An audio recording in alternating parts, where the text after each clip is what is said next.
Hey guys, welcome to another video from Historic Militaria. Today we'll be looking at the Romanian M73 and M73/80 helmets. These are standard Romanian Cold War era helmets. They were heavily influenced by the Dutch M34. The Romanian government actually bought, right around the start of World War II, I believe, bought over 500,000 of the Dutch helmets, and they're very similar to this in terms of just the overall sort of strange dome shape and sort of your front flaring like this, and also much like the Danish M23 helmet, you also have a slot back here to connect to your backpack to stow your helmet when you're on the march or really don't need it. These are pretty distinctive looking helmets, and as the name implies, they came into service around 1973.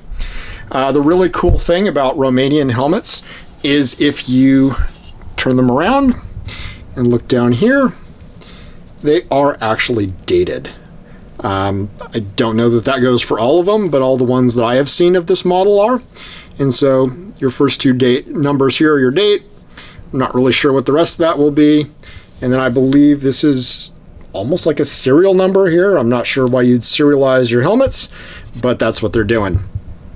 So this one was made in 1978, and it's just a standard M73. The real difference between an M73 and a 7380 is that model 73s have two holes right here. And originally, like a Romanian crest would have been mounted there, or a Romanian communist crest would have been mounted there. This one obviously has had it removed to bring it up to the M80 standard.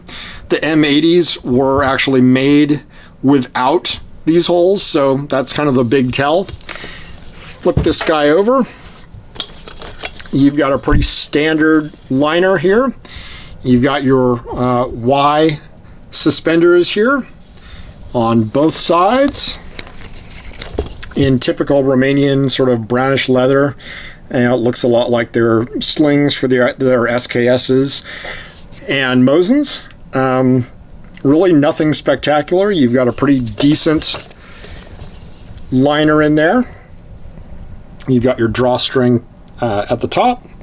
And this is fairly decent leather. I mean, it's pretty thin. It certainly doesn't stand up to like the German or Austrian or Swiss, but for a Warsaw Pact country at the time of the Cold War, it's pretty nice. And also you have this little flap here, which can be folded out, I guess, for some sun protection on the back of your neck, and it is also adjustable with a belt system here. So, and that stows when not in use. I guess if you're marching in the sun, it's a nice little handy thing to have. The other difference that you can note between a 73 and a 7380 helmet is the color. This is the Model 73 color, sort of a shiny deep green. And we'll just get a 7380 for comparison here. As you can see, it's a flatter green. And again, you don't have those front holes for the national insignia. Again, this is the 73, 7380. Color's a little bit different, a little more dull green. Really, that's the only difference. Flip this guy over. Very much the same liner, really no difference there. Your Y suspenders, your back neck flap that will fold out, made to the same standards. Pretty nice helmets, really, all things considered, but even though they're a little bit unusual looking. Again, they were heavily influenced by the Dutch M34, which I believe the Romanians repurposed or renamed as the M39, and they were used all through World War II by Romanian forces, and they had various symbols on them, and some were captured by the Germans or fought with the Germans, and they would have a German liner put in, or or the Romanian symbol would be taken off, or any number of things happen to them. So it's a kind of an interesting area to collect.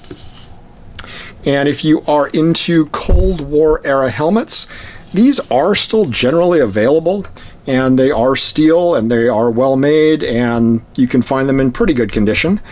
So definitely, if you like military history, Cold War history, Eastern European equipment, this is really a helmet that you shouldn't overlook, and is just a very unique helmet to display in any collection because it really is unlike a lot of others. It might evoke memories of something like a East German helmet or something like that, but really it's a very unique piece.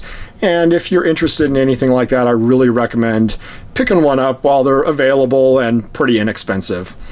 If you like what you see, like and subscribe, and we'll try and do a video on any number of things if we can get our hands on it. Thanks for watching.